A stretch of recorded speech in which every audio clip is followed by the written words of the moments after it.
Welcome once again to our science lesson. Our topic is communities and environment.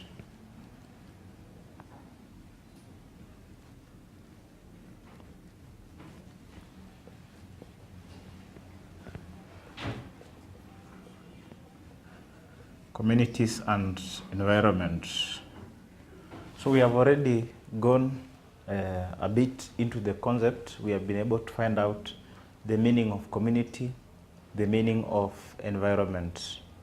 But in our last lesson, the catchwords were ecosystem and ecoregions. So just to remind ourselves, we said ecosystem is all living and non-living, a self-sustaining collection of living and non-living organisms. Living and non-living organisms that live in a given habitat. So we call that one as an ecosystem. So we emphasize the word self-sustaining because living organisms and non-living are going to interact, and in the process they obtain the requirements for life in that given habitat. Remember, we also said a habitat is that specific locality within an environment or within an ecosystem with a particular set of conditions for survival of the organism.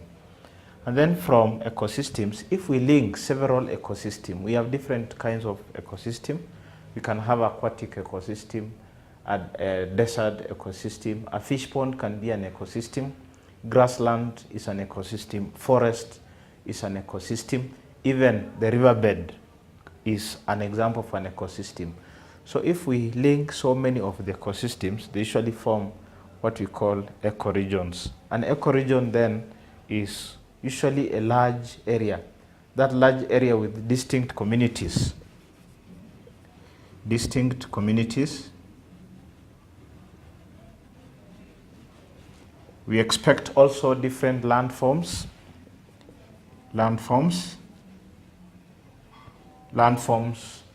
and then also different patterns of ecosystems. Ecosystem in different patterns.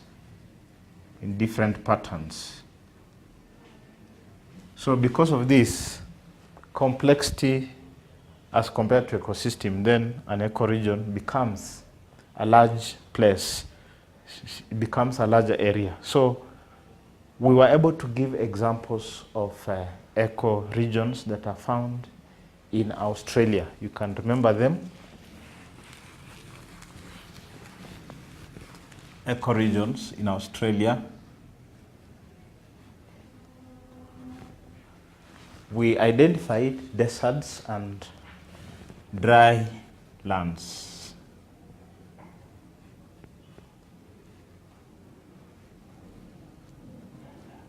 Deserts and dry land.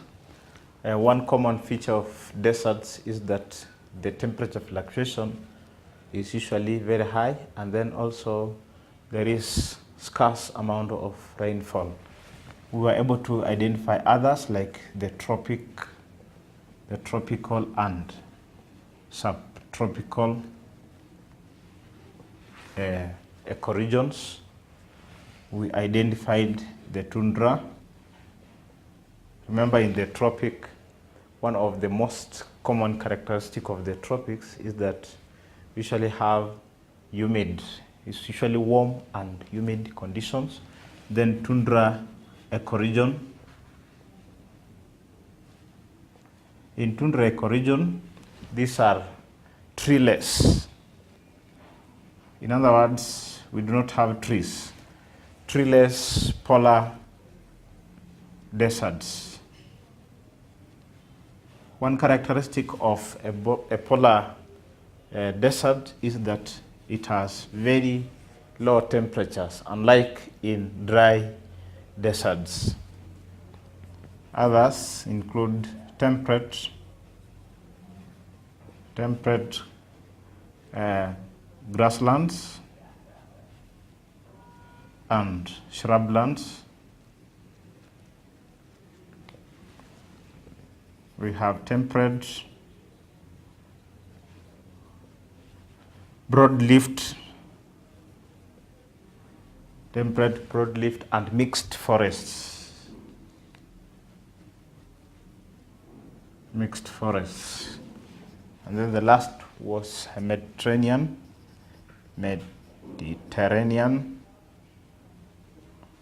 scrublands. So there are several. Through your internet, again, you can expand your examples of ecoregions. So today we want to look at environment.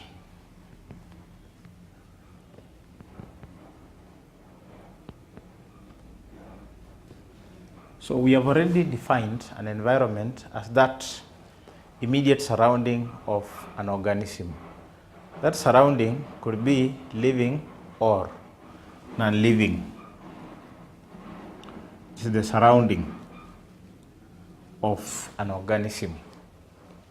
In our previous lesson, we gave an example. Wherever you are, if you are in a room, a home, under a tree, that is your environment. You can identify some few examples of non-living things or items, and again you can be able to point out examples of living organisms around you. So the surrounding is what you call the environment.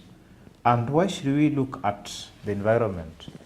The environment is important because it usually affects the distribution, and it affects factors like distribution of organisms. If an environment changes wherever you are, if it becomes too hot, maybe you are under the sun and it becomes too hot, you'll have to move, you'll have to seek shelter, or you'll seek shed. So it will have affected your locality distribution. It also affects abundance, the number of organisms that can be found in an area. You realize that in some environment, like the tropics, the tropical and subtropical ecoregions, you realize that we have so many organisms because the environment is able to support much of the living organisms. So in terms of abundance, it can also be equated to richness.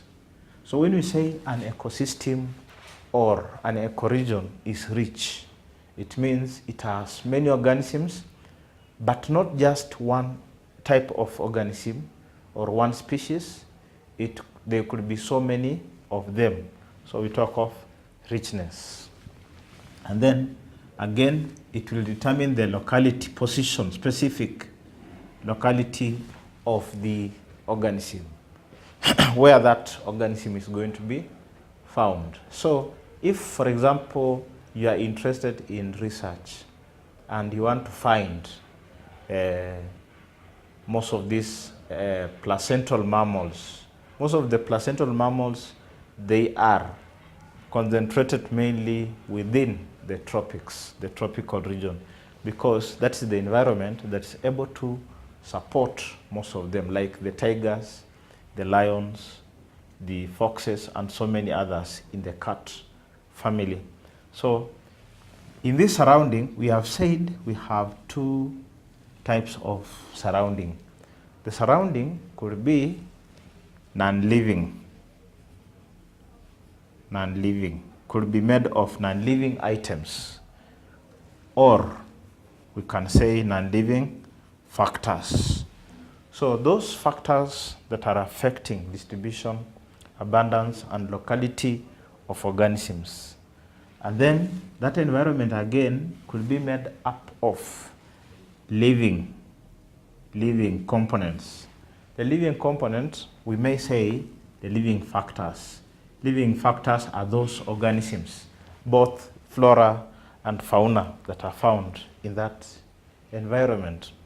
So based on these two types of environment, they are now, we can be able to classify environment either as a biotic environment,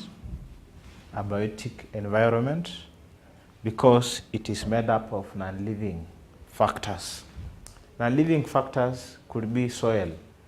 What is the temperature of soil? Could be air. What is the humidity of air? It could be maybe amount of rainfall. It could be the prevailing wind conditions. We shall call those as abiotic factors, non-living factors. Living factors are called biotic factors. Biotic factors. Biotic factors. So today, our major concentration will be on abiotic factors.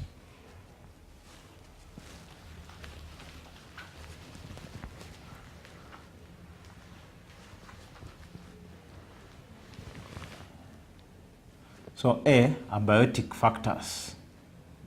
Abiotic factors.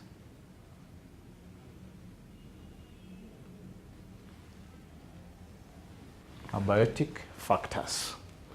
So we have already said that abiotic factors are those non-living components of the environment that affects distribution, abundance, and locality of organisms.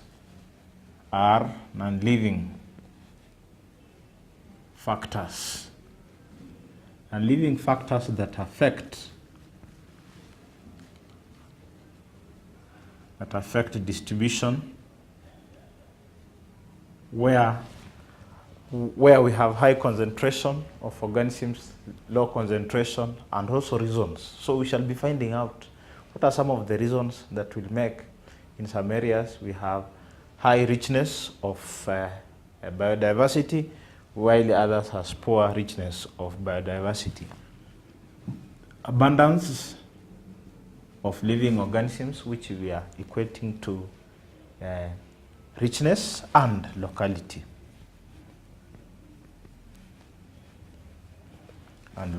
Examples of these abiotic factors include, so one of the example could be rainfall. Rainfall. The other term that could be synonymous to this is precipitation.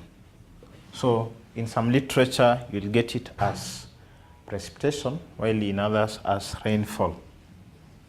Then we have sunlight. Sunlight.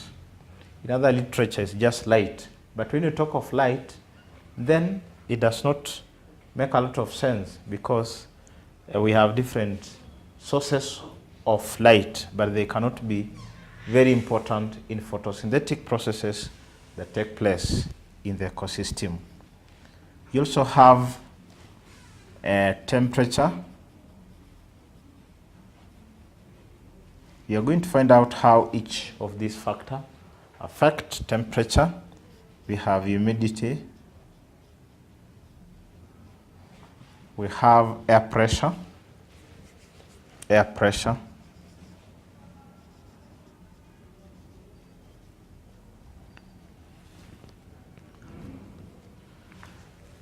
We have wind, strength and direction, wind.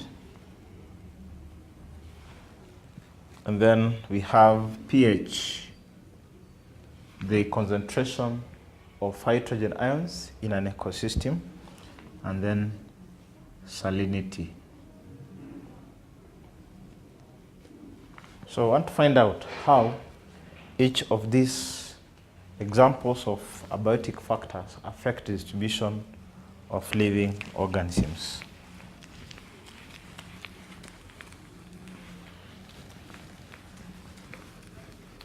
So the first one, sunlight.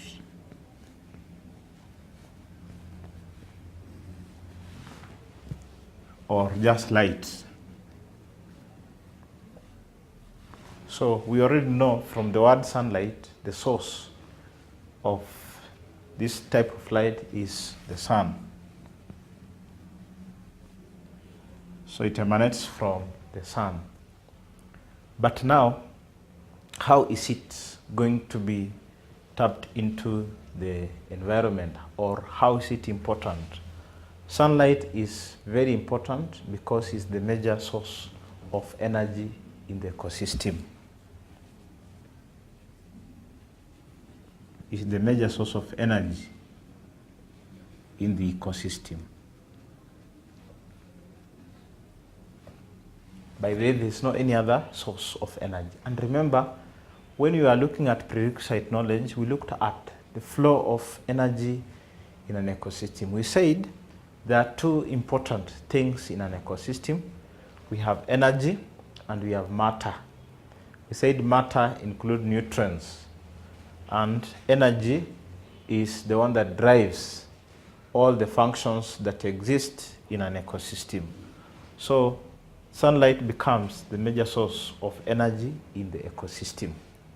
But now it is from the sun. How is it now going to be incorporated into the ecosystem? So here producers come in and it gets captured into the ecosystem through photosynthetic process. So sunlight or solar energy is captured. Solar energy is captured into the ecosystem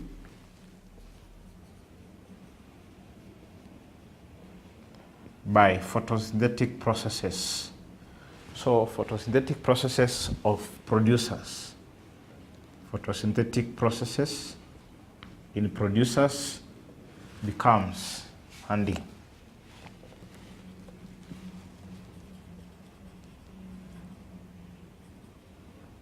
Remember, we talked about trophic levels. That's why when you mention producers, it should be easy for you to remember that we have feeding levels in an ecosystem that allows flow of energy and matter. And the basics of all is the producer. Producer is the one that taps energy from the sun into the ecosystem through photosynthetic processes. You can mention examples of producers wherever you are. You can remember some of the examples. But generally, we said producers are the green plants. Green plants. So in your surrounding, you can identify several examples of green plants. You can maybe, if you are looking at trees, there's different types of trees around your area. If you're looking at crops, there are so many around you. If it is flowers, the ornamental plants, again, there are so many around you. So the question is, how does sunlight affect distribution of living organisms? So this is how, for us to find that, we must be able to get some of the processes that are usually driven by sunlight or influenced by sunlight. Processes influenced by sunlight. As we have mentioned already here, one of them is photosynthesis. Photosynthesis. All of us, or you know the meaning of photosynthesis at this level, because even at each level at least, we have been taught or been reminded the meaning of photosynthesis, process by which green plants manufacture their own material or food from simple inorganic substances in presence of solar energy or sunlight. So we have photosynthesis, we have transpiration. Transpiration, the process by which plants lose water in form of water vapor into the atmosphere through structures like stomata, the cuticle, and also the lenticels. Transpiration. So what happens is that if it is stomata, we have guard cells that that carry out photosynthesis. In the process, they accumulate sugar and they develop turgor pressure. As they develop turgor pressure, the stomata or stoma is going to open to allow loss of water into the atmosphere. And then we have process like germination. Several factors or conditions are required for germination. One of them is warmth. Sunlight provides warmth. Others include reproduction.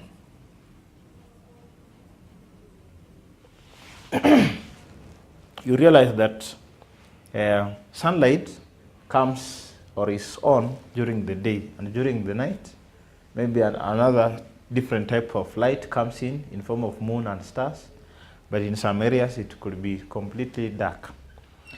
Activities of most organisms are influenced by sunlight or the presence of sun. Some become active in absence of sunlight, others become active in presence of sunlight. So reproduction being part of the physiological processes or processes carried out by organisms, again, will be influenced by sunlight. So you'll realize that some animals reproduce during the day, while others during the night. And then others include hibernation. Now, in some areas, like in desert ecosystems and dryland ecosystem, sunlight could be shining for a longer time without any cloud cover. So because of that, the ecosystem usually realizes an increase in temperature. Some organisms cannot survive very high temperatures, so they go into hiding for a certain period of time until maybe the season when it's dry has gone down. So that process of hiding when it is very hot, a season when it is hot, like during summer, you realize that during summer it is very hot in some areas.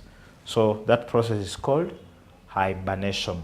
So if you look at these processes that are influenced by sunlight, then it becomes very easy to point out how sunlight can affect the distribution of living organisms.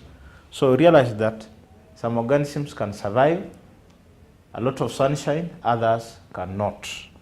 So organisms are usually found in areas with optimum light. With optimum light.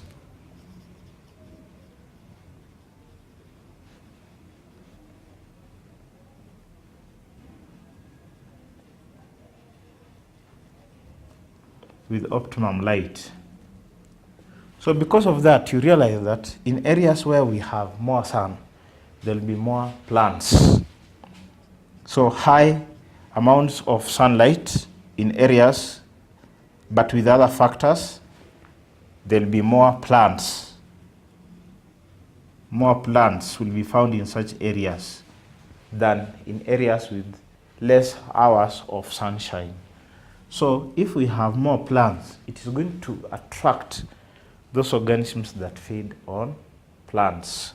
So areas with adequate or optimum sunlight or sunshine, we shall have more plants, which in turn will attract more animals.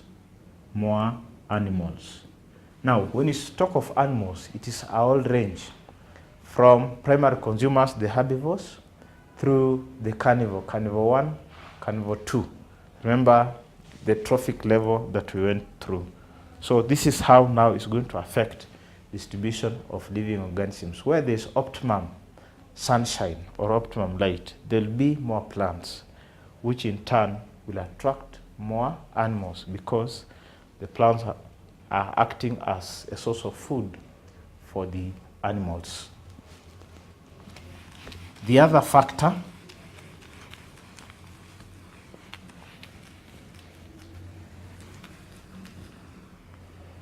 is temperature.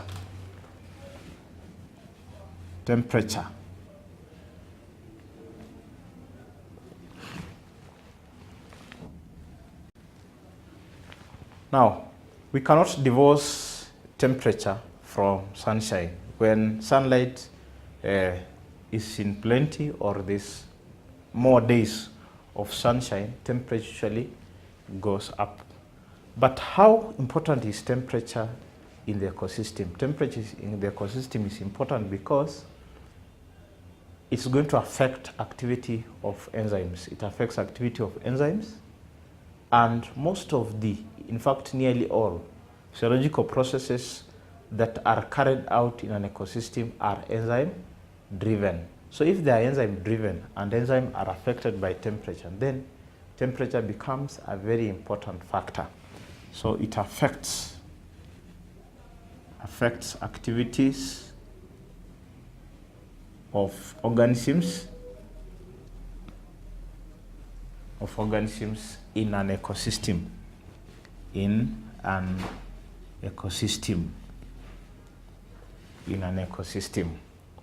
Why? Because most of the activities are controlled by enzymes. Since most of activities in animals, activities in organisms, that is both plants and animals, organisms are enzyme controlled. Enzyme controlled. So the word enzyme, maybe it could be first or second or many times that you have come across it. An enzyme, these are biocatalysts. Biocatalysts that regulates activities of organisms. Activities in organisms. Regulates activities in organisms. So again, when we talk of a catalyst is that substance that will speed up the rate of reaction or the rate of activity. If it is in any other science, like physical science, we could be talking of chemicals. But because we have added there the word bio, it means the source of the enzymes is organic. In other words, it emanates from the body itself. So it's going to affect activity of organism in an ecosystem because it controls the enzyme activity. So some of the processes influenced by temperature include processes that are affected by temperature include, like one, evaporation. Evaporation.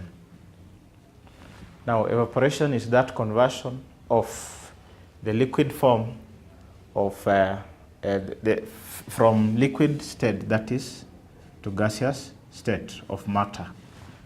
And most of the time, if it is in animals, it is in sweat, and sweat contains a lot of water. So evaporation is one of them, which in turn affects transpiration. The higher the amount of temperature, the higher the rate of transpiration. That's why in ecoregions or ecosystems like desert environment and dry lands, where temperatures are very high, the rate of transpiration is also very high. Because of that, the plants are losing more water than they can absorb or retain. So because of that, it's going to affect, or it affects, the physiology of plants. When the physiology of plants is affected, it will affect the growth pattern and also even the richness of plants in that given area.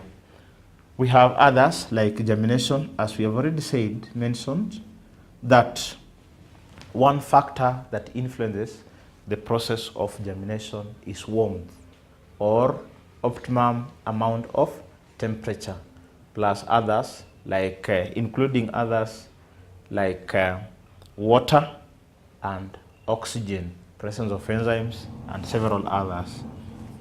Other processes include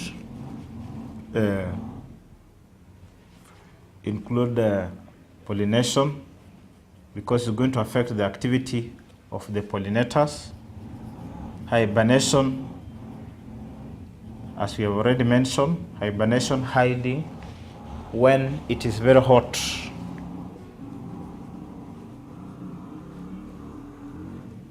When it is very hot.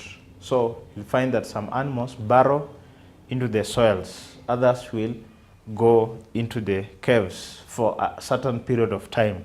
Hibernation is not just a short period, it could take months or even some organisms years. And then opposite of hibernation is aestivation. Aestivation is hiding again from harmful environmental condition, but in this case it is not hot. When it is cold, when it is very cold, some organisms again, they are going to hide until the time when there is some warmth, specifically during winter. During winter, most of the organisms, in fact, in temperate regions, they'll go into hiding so that they can only come out when the period is coming closer to summer, the autumn and spring. And then hot, very common in during summer, because during that time it is very hot. So there are several processes here that are affected by temperature, but remember we have already said the major factor here is that temperature affects activities of organisms, and as it affects activity of organisms is due to the reason that all activities in organisms are enzyme driven, and enzymes are very sensitive to temperature because they are protein in nature. The structure of enzymes is protein. Now, so the question is, how then will temperature affect distribution of organisms? So you realize that organisms will be found in ecosystems where there is optimum temperature.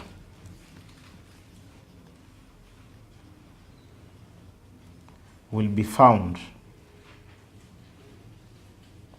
where there is optimum temperature for their survival. Optimum temperature for their survival. You cannot find an organism that is well adapted, used to living in tropics or in temperate region, surviving in desert environment. It cannot. If it is desert environment, we expect animals like the camels, the desert rats, which are able to survive very high temperatures. That is their optimum temperature, where there is optimum. The word here is optimum. Where there is optimum temperature. Optimum temperature for their survival. So optimum is a variable factor. Some organisms have different optimum. It could be higher or it could be lower.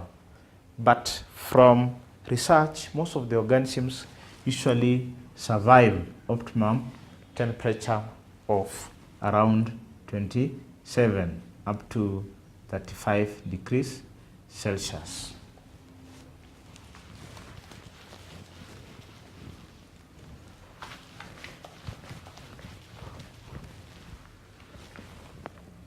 Three, rainfall. Now we have said the other term that is synonymous to this is precipitation. Precipitation. Now rainfall happens to be the major source of water in most ecosystems. Source of water in most of the ecosystem. Now we have different sources of water, even ground, underground. We have underground water, but the problem with underground water is how to tap the same. Underground water can only be obtained maybe through deliberate efforts like drilling boreholes, or sometimes if the aquifer is close to a hill and then it emanates or originates into a spring, that will now flow into a river or a stream. But in ecosystem, rainfall becomes the major source of water. So the question is, what are some of the most important processes or the most important functions of water in an ecosystem? So water plays a role in several processes, like, for example, transportation of materials within the body of the organism. Distribution, for instance, minerals. Minerals in soil can only be distributed to the rest of the plant after it has dissolved in water. So it becomes a means of transporting the mineral ions within the body. Again, it becomes a medium. It's a medium for many reactions that take place in the body. Medium for reactions in the body. Also, we have other roles like cooling the plant, cooling plants and animals. Plants and animals. Now, this is true because for plants, during transpiration, water is lost into the atmosphere in form of water vapor. But as this happens, the water is taking away latent heat of vaporization, which brings about cooling effect to the animal, to the plants. The same to animals. When animals sweat, the sweat will evaporate from their skin or from the body surfaces, and in the process take away heat. So there are several reasons why water is important. We cannot exhaust all of them, but inclusive of them is also dissolving food materials, dissolving materials. In fact, the water is said to be a universal solvent. Most of the materials dissolve in water.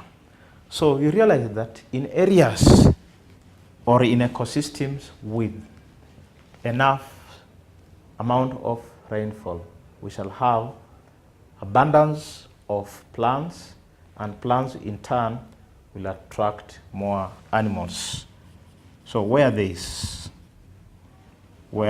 is enough rainfall,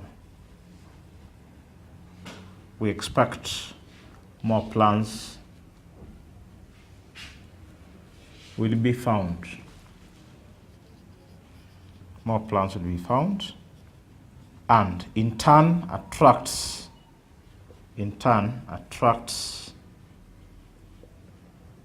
more animals. Now this is true. If maybe you have gone to touring various places around Australia or even outside Australia, an ecoregion like desert and drylands, we have few plants. Why? Because of less precipitation, low amounts of rainfall. Again, because of less plants or fewer plants, we expect fewer animals. The richness in desert environment is lower as compared to that one in the tropics or subtropical ecosystem and ecoregions. The other factor is air pressure. Number 4, air pressure. Air pressure. Now, air pressure is the weight of the atmosphere exerted on the surface of the earth.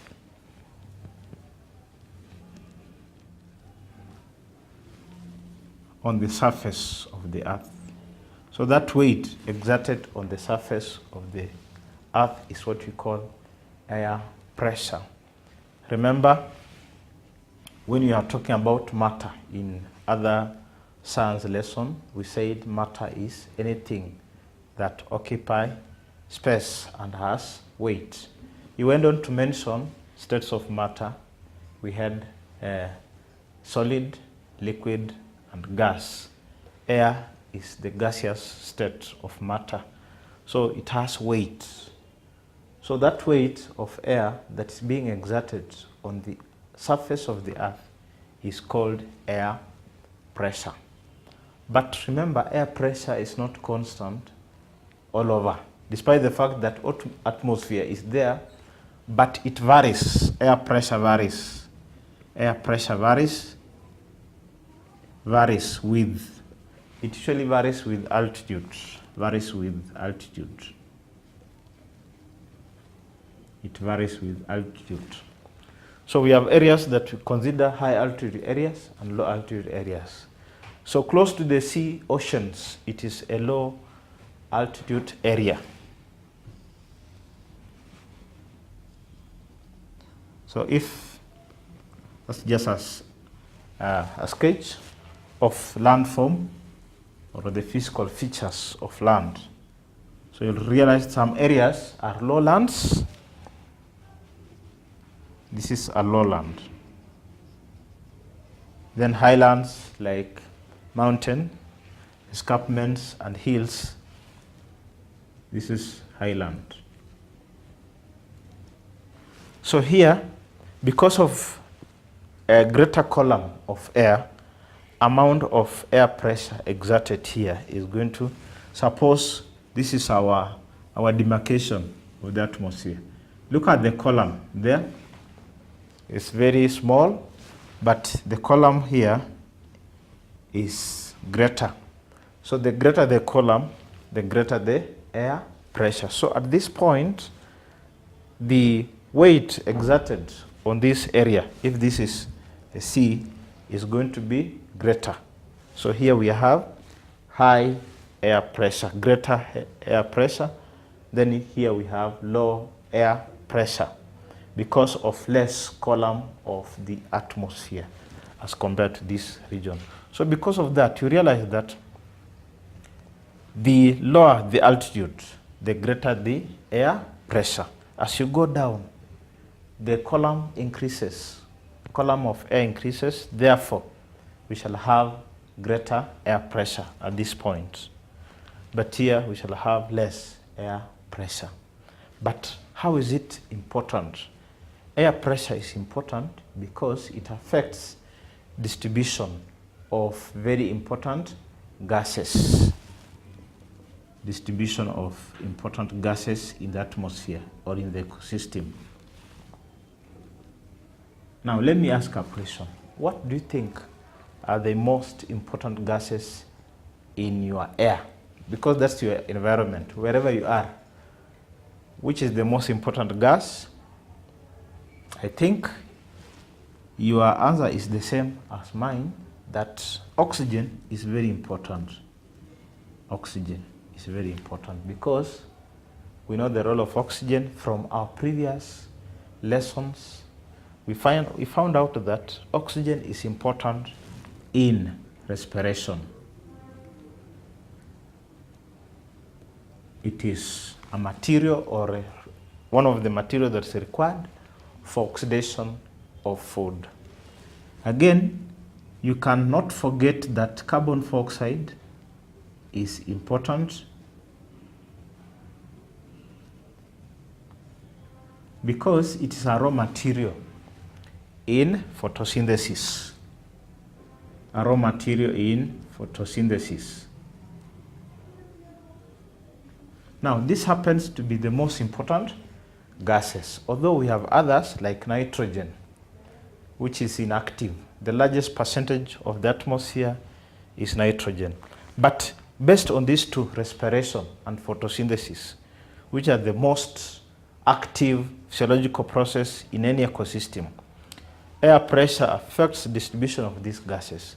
So that at this point, where there is less air pressure or low air pressure, we shall have low amount of oxygen and low amount of carbon dioxide. So we have less oxygen, carbon dioxide at high altitude due to low air pressure. But in lowlands, because it has high air pressure, the experience is there is more more of carbon dioxide. I'm using chemical symbols because you have already learned them. And then carbon dioxide and then oxygen. There is more carbon dioxide and oxygen. Remember, we have said here that carbon dioxide affects photosynthesis. Oxygen is very important in respiration. Therefore, we expect that we shall have high respiratory rates, high photosynthetic rates in lowlands. High respiratory and photosynthetic rates in lowland. High respiratory and photosynthetic rates in lowlands. So if that is true, then we expect more plants in lowlands. More plants in lowlands. Because the process that supports most of the plants is photosynthesis, and again, they also respire. So we have more plants in lowlands. Again, because of that, more plants will attract more animals. More animals. So, in essence, lowlands will have high biological diversity. But in highlands, the opposite is true. There is less oxygen, we have less carbon dioxide. So because of that, we shall have less photosynthetic rates, less respiratory rates due to less amount of carbon dioxide and oxygen. So we expect less plants in highlands, fewer plants, and as the rule goes, where we have fewer plants, we expect fewer animals. Fewer animals. So somebody can ask you a simple question. Why is it that in lowlands we have more animals than in highlands? A highland, a very good example of a highland, you look at a mountain. The lower part of the foot of the mountain, which is the lowland, will have more animals. But as you go up the mountain, the number of organisms or animals are going to reduce. This is the reason: air pressure. Air pressure affecting distribution of gases, such that where we have high air pressure at low altitude, here it is low altitude, we have low altitude here, high altitude, that is high altitude, we have high low pressure is the opposite. High altitude, we have low air pressure. Then less gases, oxygen and carbon dioxide. Fewer animals, fewer plants and fewer animals. Then lowlands. Here it is low altitude but high air pressure. Low altitude but high air pressure. Because of that, more carbon dioxide, more oxygen. Hence, we shall have more plants that attract more animals. The other factor is wind. 5, wind. Now, when you talk of wind, it's not a very easy thing. Maybe you can't see it sometimes. You cannot touch it. But when you have air moving from one point to another, we call that one wind. So wind is air in motion. Air in motion. Air in motion. And from geography lessons, you understand that air moves due to difference in air pressure. So the differences in air pressure,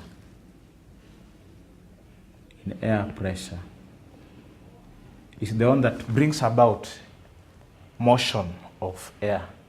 So in places where we have low, if an area of low air pressure, and this is high pressure, wind will be moving from a region of high pressure to a region of low pressure, or air will be moving. Air will move this direction, and as it moves, we call that one wind. But wind can move. As it moves, it will be moving with different speed. So aspects of wind that are very important is the speed. Again, is also the strength of this wind, the speed and the strength of this wind. So the speed and strength of wind will affect some factors in an ecosystem. Wind, as we have already looked at other areas, is going to affect processes like evaporation. If the speed of wind is very high, we expect high rate of evaporation from the surfaces of both plants and animals. So you realize that plants and animals will lose more water when the speed of wind is very high. So in turn affects transpiration. So we expect that as the rate of evaporation increases, also transpiration rates will go up. Wind again is very important as a factor in pollination, because we have several agents of pollination, but one of them is wind. Wind is able to carry pollen grains from one flower to another. And then again, formation of features, formation of some features that could act as habitats. For instance, desert environment. In desert, we expect that wind will form structures like dunes, sand dunes, and several others. These sand dunes can become habitats for organisms, becomes a habitat for organisms.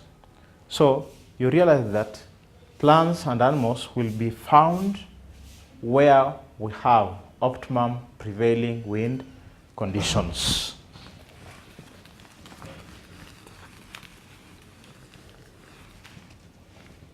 Organisms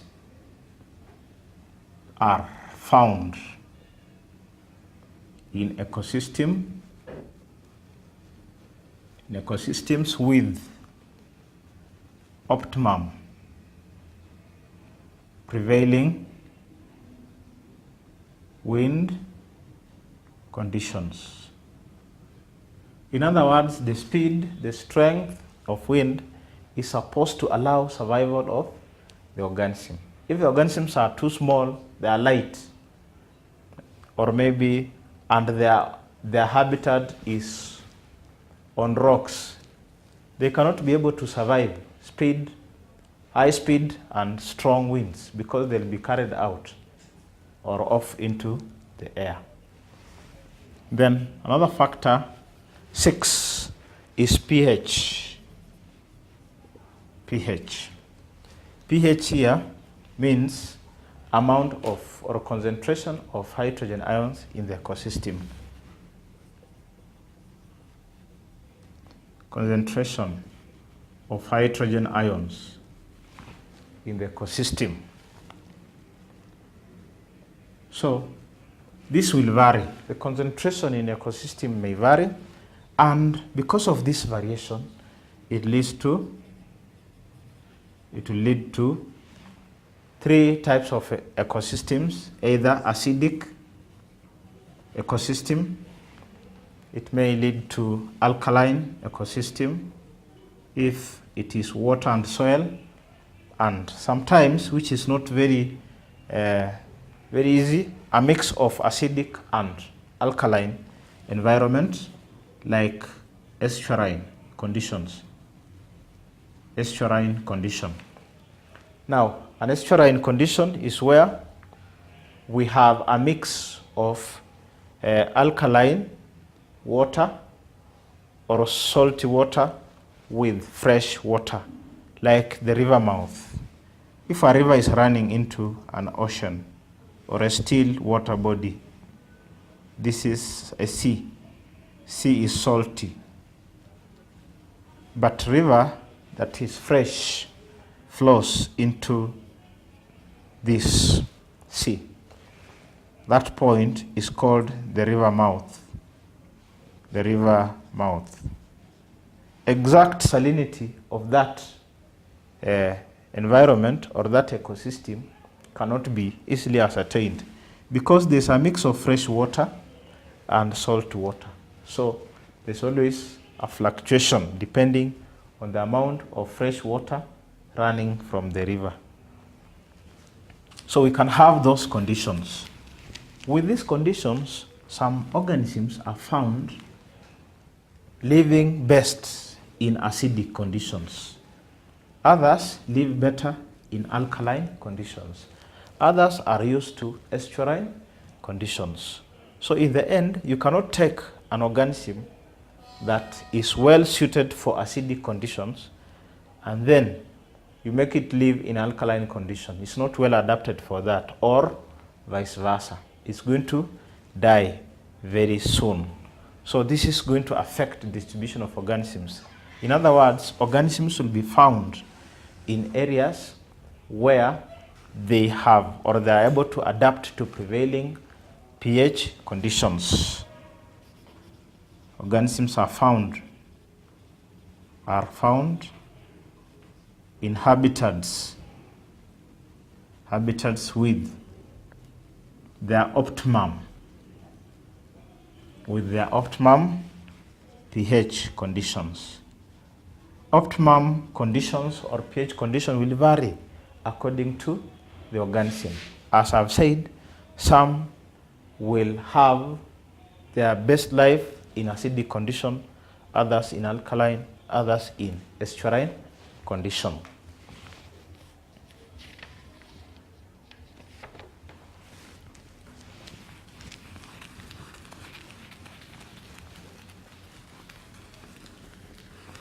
Then factor number 7, humidity.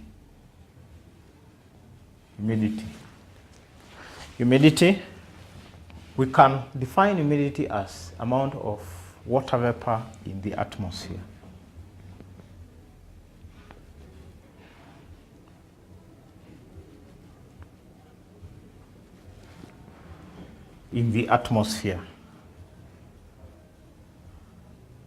Sources of this water vapor is mainly evaporation. Evaporation from different sources like clouds, like body surfaces of organisms, ground. So if the soil has water or moisture and it is heated to some temperatures, water will change into water vapor into the atmosphere. Again, humidity affects processes inclusive like affects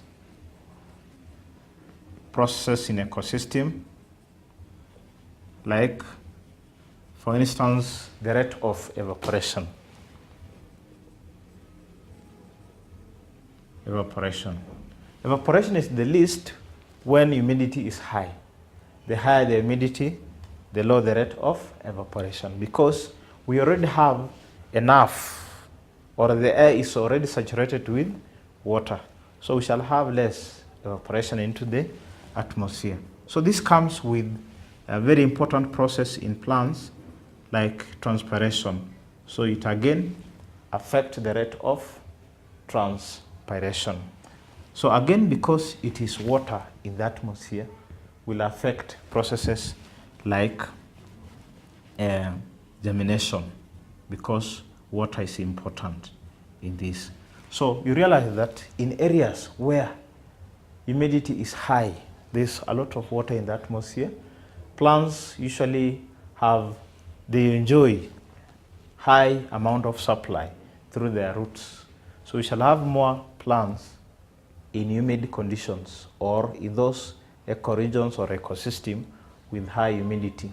A good example I've quoted many times, the tropical ecoregions is high in humidity. So because of that, we have less evaporation, less transpiration. So plants usually get enough amount of water, and in the process they're able to support other organisms, the animals. So in essence, or as we crown it all, we are saying areas with high humidity,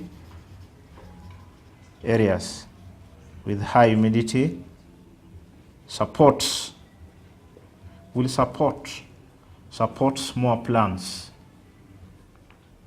So it will support more plants. So as it supports more plants, it's now going to, the ecosystem will now support more animals. Remember, because of that, trophic relationships.